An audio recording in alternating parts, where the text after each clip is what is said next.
Olá! No programa Por Brasília dessa semana, a gente vai conversar com o médico Gutenberg Fialho sobre a CPI da pandemia. A gente vai ter no quadro musical Murilo Oliveira. É um músico que começou tocando choro, rock e hoje está no jazz. No quadro O Mundo em Foco, a gente vai conversar com o senador Anastasia sobre a frente parlamentar. Vamos conhecer também um pouco do trabalho da pré-candidata vereadora por Anápolis, Larissa Ramalho. Acompanhe a gente através do website porbrasilia.com.br.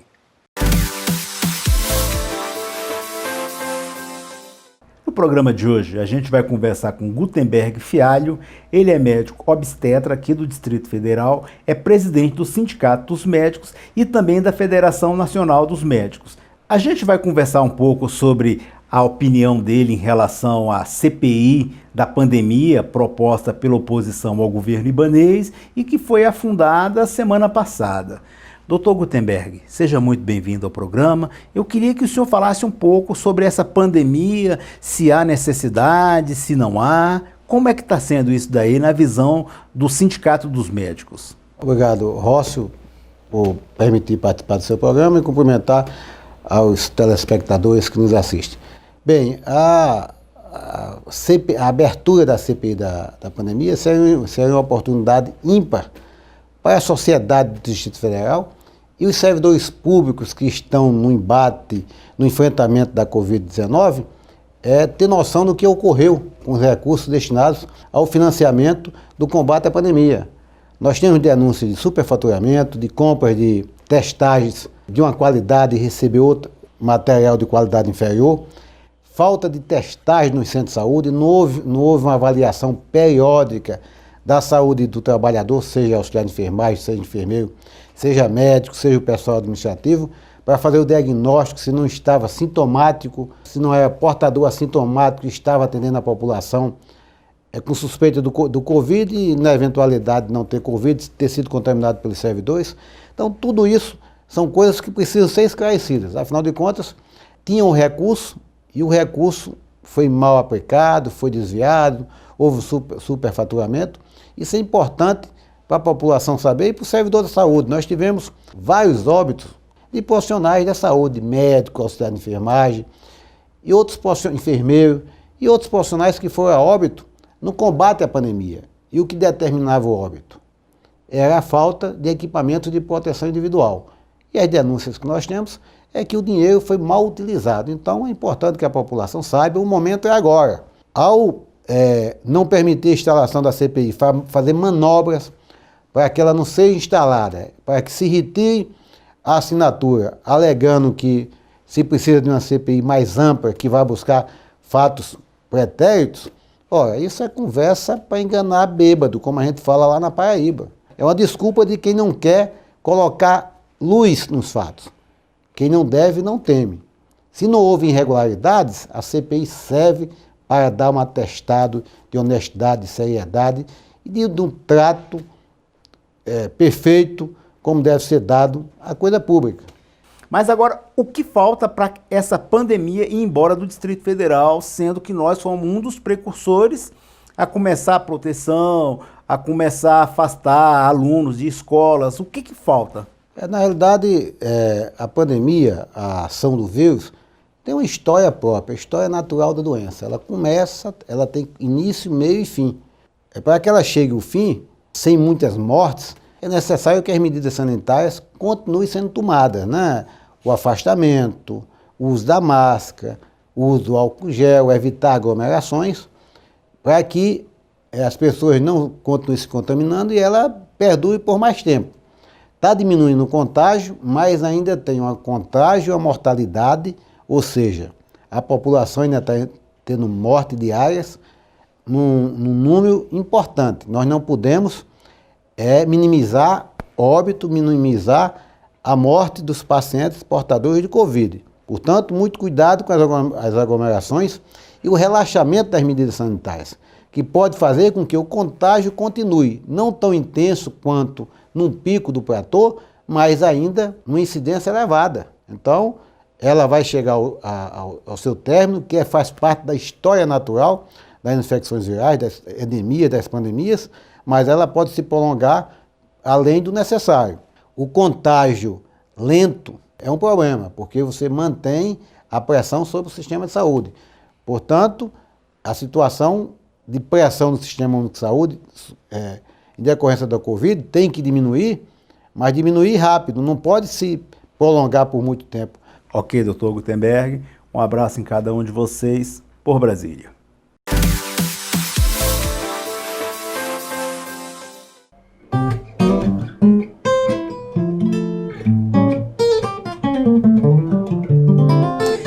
Olá, no programa Por Brasília, a gente vai conversar com Murilo Oliveira. Ele é músico aqui do Distrito Federal, ainda faz o curso de música na UNB, mas já tem história, a sua trajetória é muito grande, é produtor, compositor e tem aí algumas músicas. A gente vai conversar com ele e conhecer um pouco mais do trabalho dele. Murilo, seja bem-vindo. Fala um pouco, quem é Murilo Oliveira e como que é esse trabalho? Que maravilha, Rossi. Primeiramente, né, bom dia. Um prazer estar aqui apresentando um pouquinho do meu trabalho, podendo falar. E assim, eu comecei na música muito por influência da família e da cidade, né, que chama muito esse lado artístico. Meu avô, meu pai, vários primos tocavam violão e compunham, né, faz música. Isso influencia, a gente cresce nesse meio, né? Já cresce ali. A música se torna se torna especial, né? Tem um significado especial na nossa vida. E a partir disso, né, fui aprendendo, caminhando aos pouquinhos, assim, sempre pedindo assim umas dúvidas. E aí, vô, me ajuda aqui, pai, me ajuda aqui. Aí tive essa facilidade. Logo em seguida entrei no Clube do Choro. Então tive essa formação do Clube do Choro antes de entrar na escola de música e chegar na UNB, né? Então passei pelo violão, pela guitarra. E na UNB estudo composição, que é um curso bem completo, né? A gente experimenta vários estilos, conhece um pouquinho da história da música ali, e sempre é incentivado a estar produzindo. Então foi a partir desse momento lá no curso que eu comecei a botar minhas músicas, né, para jogo, comecei a escrever e gravar, e a partir do momento que a gente começa a se escutar, nossa, a música transforma, assim, porque, sabe, você se ouve ali, entende o que você está falando. Qual é o estilo que você gosta de tocar? Qual o estilo que você imprime ali, o sentimento que você tá? Maravilha, maravilha. Vamos falar sobre referência, sobre essas coisas. Primeiramente, comecei no choro, tanto, né, pela família e o Clube do Choro, mas eu sempre me encontrei mesmo no rock, sabe? O rock sempre foi meu lugar de expressão. Assim, principalmente mais jovem, quando era mais Calango jovem. Mesmo, de Brasília, Brasília não podia é a cidade ser do rock, né? Então a gente se sente representado por toda essa energia. E aquela, né, de montar banda na garagem, tá tocando nas pracinhas, ir atrás dos festivais, essas coisas. É muito bom, é uma energia muito boa. E assim, aí depois começa, né, a escola de música, aí eu entrei um pouquinho no jazz, aí gostei do estilo. Realmente, assim, descobri a improvisação, que é uma coisa essencial no jazz. E foi ali que eu acho que me achei, sabe? A coisa do não estar preso. Simplesmente, sabe, entender um pouquinho e a partir disso as coisas virem, sabe? Automaticamente. E aceitar erro, aceitar a música como ela é, sabe? Como ela surge. Toca alguma coisa pra gente entender um pouco mais o que é essa impressão artística. Vamos lá. Vou tocar uma minha então aqui. Essa aqui do primeiro disco, inclusive, do primeiro EP, né, que eu gravei em casa. E leva esse nome, inclusive, Em Casa. Bacana.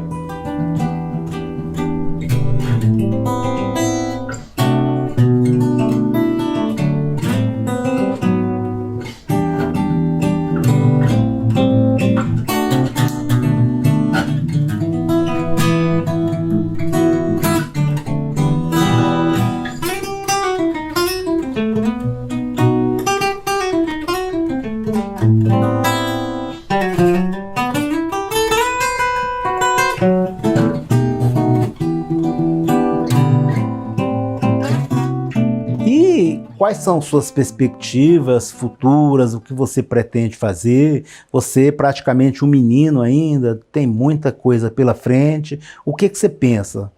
Pois é, agora que eu entrei de fato, acho que na hora da composição e produção, eu tô juntando parcerias, né? Agora ainda virtual, a gente vai mandando áudios um pro outro, assim. E e trabalhando os áudios, sabe? Tanto vídeo, trabalhando nessa parte audiovisual. Então, entrando na onda de produtor, de fato, com novas parcerias, com novos projetos, sempre buscando expandir, né? Maravilha, Murilo. Agradeço a sua presença aqui por Brasília.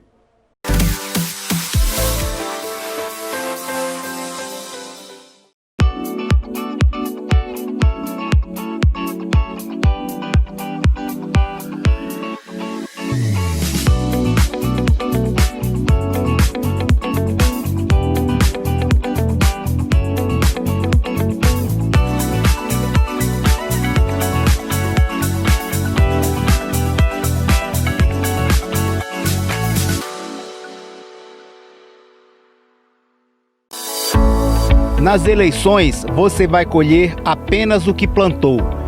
Quer ser candidato em 2020? Já começou sua pré-campanha? Não perca mais tempo. Comece já.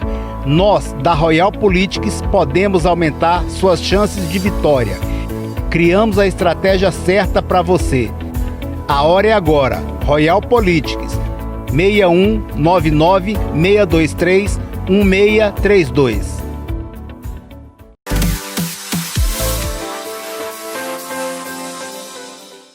Olá, esse é o seu Espaço Servidor na TV. Hoje estamos no Espaço Servidor real, de verdade, aqui na Esplanada dos Ministérios, no Bloco C, onde nós tivemos, no dia 22, um importante debate sobre a PEC 32 e os perigos se essa reforma administrativa for aprovada. Tivemos a participação do advogado Marcos Rogério, do Sérgio Ronaldo, nosso secretário-geral da Confederação Condicef, e Otto Pereira Neves, secretário-geral do Sindicep-DF. Veja os principais pontos do debate. Que é isso, mesmo que não é servidor, a reforma administrativa vai atingir a todo mundo. É menos saúde, menos educação, menos programa social, menos proteção ao meio ambiente, menos cultura, porque não vai ter, o Estado não vai ter as condições para prestar serviço ao povo brasileiro. E eu acho que esse espaço é importantíssimo para que a gente possa desmistificar esses mitos e mentiras com relação aos serviços públicos. A estabilidade no serviço público não é um prêmio para o servidor, não é uma cláusula pétrea, não é uma blindação do funcionário público, não é um prêmio ao servidor, é uma proteção do Estado e é por isso que eles combatem tanto a estabilidade. E ao invés de contratar servidor estável com aposentadoria própria, o que o governo propõe é um conjunto de novos vínculos, todos eles vínculos precários, sem garantia de estabilidade e sem necessariamente garantia de previdência própria. E quem serão os atingidos pela reforma? Será atingido quase todo mundo. Vai ser todo mundo dos setores médios e baixos do serviço público. O andar de cima dificilmente será atingido. Juízes estão fora, promotores estão fora, militares estão fora, injustificadamente. Redução de jornada com redução de salário pode ocorrer para os atuais servidores, de acordo com a nova PEC? E a resposta é sim. E os aposentados? Como ficam os aposentados? Qual é o impacto da PEC para os aposentados? Como você está praticamente extinguindo os atuais cargos públicos e alterando a estrutura da remuneração, a nova remuneração ela será composta por uma parte fixa e pela maior parte variável, vai ser difícil encontrar a referência para fins de paridade na hora de efetivar aumento. Um ato conjunto. Uma ideia é, no dia 30, saímos daqui, 10 horas, fazer a caminhada até o Ministério da Economia, lá onde fica o Paulo Guedes. Você está atento, vamos participar efetivamente no dia 30, mas desde agora, esse ato é para isso, é para já ir sensibilizando, conscientizando, não só a nossa base, mas todos os trabalhadores, a gravidade da situação. Seguimos falando de uma importante conquista dos servidores do Ministério da Saúde que estão trabalhando cedidos ao GDF. Acompanhe. No último dia 16 de setembro, os servidores do Ministério da Saúde que atuam cedidos ao GDF obtiveram mais uma grande conquista, que foi exatamente a renovação do convênio. Com isso, ganha a Secretaria de Saúde, que continua contando com a força de trabalho de cerca de 700 servidores, que atuam no combate à dengue e às demais doenças consideradas endêmicas, bem como também em postos de saúde e hospitais, portanto, diretamente no combate ao coronavírus, ganha a população do Distrito Federal e ganha os servidores, que continuam tendo em seus contra-cheques alguns benefícios. Isso tudo fruto da luta desses servidores através do Sindicep-DF. Este foi o seu Espaço do Servidor na TV. Obrigado por ter estado conosco. Para ter maiores informações, tanto sobre a reforma administrativa quanto do ato do dia 30, siga a gente nas nossas redes sociais e veja o nosso site. É isso e até semana que vem. Hoje eu tenho a honra de ter aqui comigo no programa o senador da República, Antônio Anastasia, e ex-governador do estado de Minas Gerais, que é o meu estado.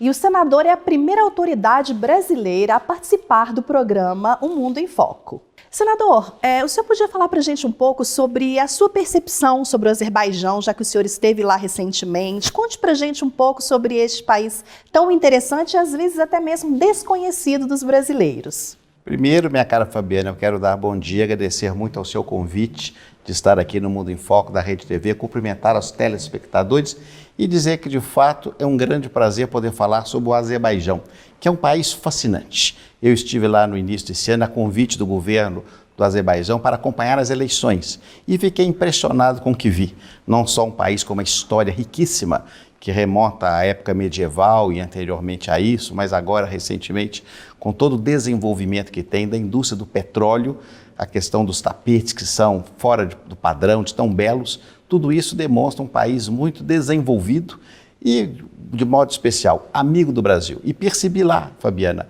de modo muito especial, como que o povo do Azerbaijão aprecia o brasileiro. Digo que a Bossa Nova, por exemplo, é uma música muito ouvida e eles gostam muito também das nossas lutas marciais. E o embaixador Elkan, que é o embaixador do Azerbaijão aqui no Brasil, tem feito um trabalho extraordinário, juntamente com o embaixador Montenegro, nosso embaixador em Baku, tem trabalhado ambos de maneira muito coordenada para, de fato, nós divulgarmos o Azerbaijão aqui no Brasil. Um país ainda um pouco desconhecido do brasileiro, mas nós vamos trabalhar para que se reverta isso, porque de fato é um país especial, reitero, fascinante, deve ser conhecido pelas suas belezas físicas, pela sua trajetória histórica, pela sua cultura, mas sobretudo pelo seu povo, extremamente hospitaleiro, uma gastronomia excelente, e eu fico muito feliz de ter observado as eleições em clima pacífico, de grande tranquilidade e de desenvolvimento, como eu vi no Azerbaijão, juntamente com meu colega, o deputado Cajado, da Bahia, que fomos juntos para essa visita. Então, senador, o senhor podia falar para a gente sobre a Frente Parlamentar Brasil-Azerbaijão, que eu sei que vocês têm no Senado essa frente parlamentar, quais os trabalhos que estão sendo feitos e quais as perspectivas de projetos para o futuro entre Brasil e Azerbaijão? Na realidade, o que nós temos no Congresso é o que nós chamamos de diplomacia parlamentar. Existem várias frentes parlamentares, quer no Senado, quer na Câmara, e algumas são mistas, para estreitar as relações econômicas, culturais e políticas entre as nações. E eu tenho a honra de presidir a Frente Parlamentar da Amizade entre o Azerbaijão e o Brasil no Senado Federal. Nós temos 32 senadores como membros e temos uma diretoria de 8 membros, são os diretores. E vocês se encontram uma vez por mês? Qual a periodicidade? A periodicidade é um pouco variável, não é? Nós temos sempre o grupo que se conversa entre si e, claro, quando tem algum tema específico, alguma reunião. Mas, normalmente, hoje, tudo virtual. E esse ano, infelizmente, com a pandemia, nós tivemos essa dificuldade de reuniões físicas. Mas o grande objetivo da frente na questão da diplomacia parlamentar é exatamente facilitar as relações entre os dois países, não só em relação aos tratados, aos acordos, mas também naquilo que se refere aos dois governos, porque nós parlamentares temos mais acesso Então, vou lhe dar um exemplo concreto. As questões, por exemplo, que estamos estudando da cooperação agrícola entre o Brasil e o Azerbaijão.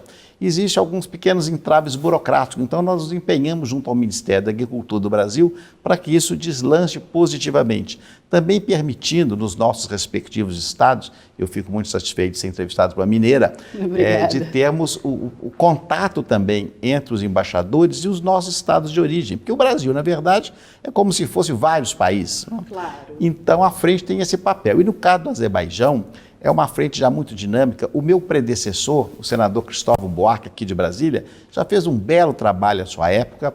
Ele me sugeriu que o sucedesse, eu fiz com muito gosto, porque, como eu disse há pouco, não só é uma nação muito amiga, muito simpática, mas a potencialidade de cooperação econômica e cultural é muito grande. E é uma nação próspera, né? Uma nação próspera, uma nação... Eu acho que o brasileiro que acompanha, por exemplo, gosta de Fórmula 1, e nós todos gostamos, conhece o Grande Prêmio do Azerbaijão. Todo ano acontece em Baku. E basta ver nas imagens da televisão a riqueza da capital, com suas famosas torres flamejantes, com aquela arquitetura que mescla a tradição medieval, islâmica, também a arquitetura do tempo do Império Russo, a arquitetura moderníssima, para ver que é um país diferenciado. Então a frente tem esse objetivo e esse propósito de fomentar essas relações.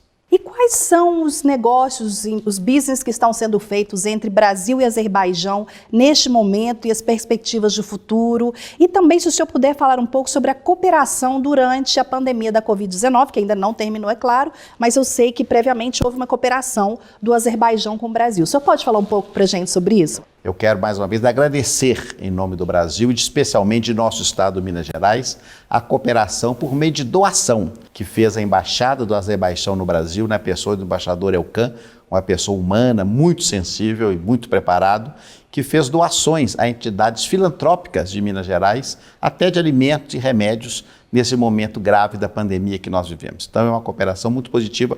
O Azerbaijão, como sabemos, é um país muito rico em petróleo, rico em gás. O nome Azerbaijão, aliás, vem disso, obviamente, da questão do fogo, não é? Então são reservas de gás natural e de petróleo que já queimava naturalmente há séculos, né? Terra do fogo na língua do Azerbaijão. Então é um país rico, um país desenvolvido. E nós temos muito a fazer o comércio, porque o Brasil é um país muito rico na agricultura, nos minerais, então são economias que se complementam. Então nós temos uma grande potencialidade. Como o Azerbaijão não é um país com a população muito grande, acontece que nós não temos ainda um foco específico no Azerbaijão, o que é um erro a meu juízo. Então por isso o nosso trabalho da frente, juntamente com o embaixador Elkan, o embaixador Montenegro, nosso embaixador em Baku, para de fato estimular e trazer empresários de lá para cá e daqui para lá. Então esse é o grande objetivo nosso. Há perspectivas de negócio muito fortes, reitero, na questão agrícola, na questão de ciência e tecnologia, nós podemos fazer boas cooperações, na questão da aviação com a nossa Embraer, que é uma referência a uma linha aérea muito prestigiada no Azerbaijão. Então, ou seja, o céu é o limite, como se diz, para nós permitirmos. E é bom crescer. O Azerbaijão hoje já é um destino turístico muito desejado pelos brasileiros. Claro que antes da pandemia, os países daquela região do Cáucaso se tornaram um must, como se diz, para os brasileiros. E a hospitalidade deles é muito especial. Então, isso tudo fomenta essa relação econômica que tende a crescer na área industrial e agrícola e também na cooperação cultural.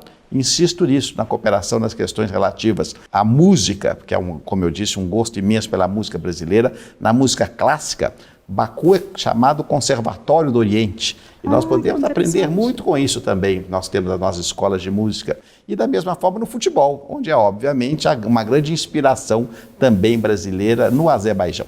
Então eu fico muito feliz de presidir à frente, porque é uma nação amiga, uma nação irmã do Brasil, ainda que distante, mas, sobretudo, nós estamos irmanados pelo nosso espírito de desenvolvimento, de paz, de cooperação entre os povos. E o Azerbaijão é uma nação que conquistou não só a mim, mas já a muitos brasileiros.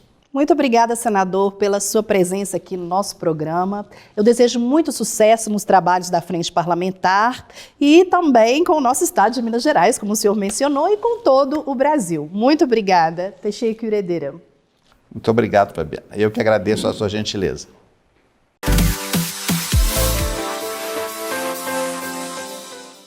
Seja muito bem-vinda. Eu queria que você falasse um pouco quem é Larissa e a gente conversar um pouco mais sobre essa campanha, essa pré-campanha e conhecer um pouco mais suas propostas. Bom, primeiramente eu quero agradecer o convite, né, por estar aqui divulgando, né, a minha pré-campanha. Esse ano é um ano muito importante, temos eleições municipais e temos também a questão de mais inclusões por mulheres na política, né? Esse também foi um motivo pelo qual eu decidi ingressar, né, nesse meio.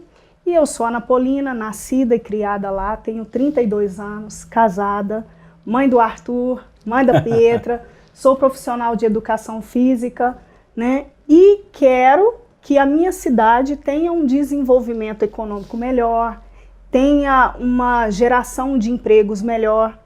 Como a minha área é a educação física, quero desenvolver políticas públicas que promovam a saúde de toda a população através da prática de exercícios físicos, né? Se caso você seja eleita, vou torcer para que isso aconteça, qual a primeira política que você quer implementar? Qual projeto você vai apresentar para que seja efetuado e efetivado para que as pessoas sintam? Porque a política pública só tem valor quando ela é efetivada e as pessoas sintam palpavelmente essa política. Bom, então, como eu sou mulher, quero desenvolver uma política pública que promova o tratamento psicológico para mulheres que sofreram violência doméstica, não só mulheres, como crianças também. Instalar isso no CAIS da Mulher em Anápolis. É um CAIS que já temos lá, já temos essa estrutura, então o que nós levaríamos seria um psicólogo, um psicoterapeuta para trabalhar o trauma psicológico nas pessoas, nas mulheres e nas crianças que sofreram violência doméstica. Mas agora, no campo econômico, o que você pensa em fazer diante da sua candidatura como vereadora e possivelmente a sua eleição? Bom, para estimular a economia, primeiramente temos que mudar a mentalidade da população anapolina e investir no comércio local, aqueles pequenos negócios que ficam nos bairros, estimular para fazer que o dinheiro corra ali. Esse estímulo seria através de quê? Isenção fiscal, criação, doação de lotes. O que seria interessante nesse fortalecimento do comércio local? Isenção fiscal também, né? A doação de lotes, aí eu já não sei se seria bom, mas isenção fiscal, a mudança da mentalidade da população em comprar dos comerciantes locais, porque Anápolis está entre duas capitais. Você falava agora há pouco em relação da mulher na política. A mulher na política, a gente vê que hoje a representação dentro da Câmara Federal é cerca de 10%. Existem câmaras municipais que não chegam nem a 10%. Como você vê essa representação feminina e o que você pretende fazer para que haja mais mulheres na política?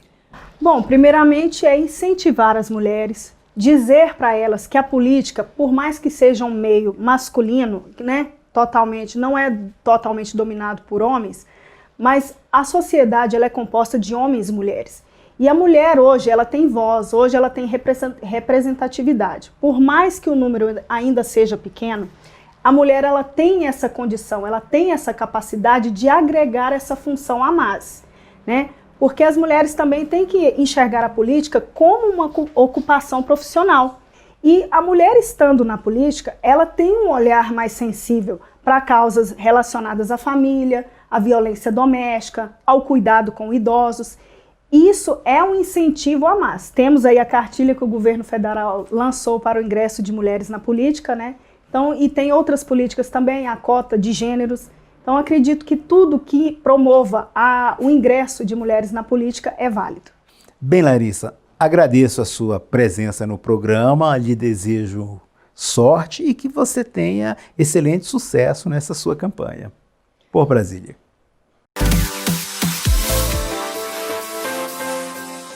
Esse foi o programa Por Brasília. Esperamos que vocês tenham gostado. Você pode rever esse e outros programas através do website porbrasilia.com.br. Lá vocês poderão também entrar em nossas redes sociais e interagir conosco. Por Brasília.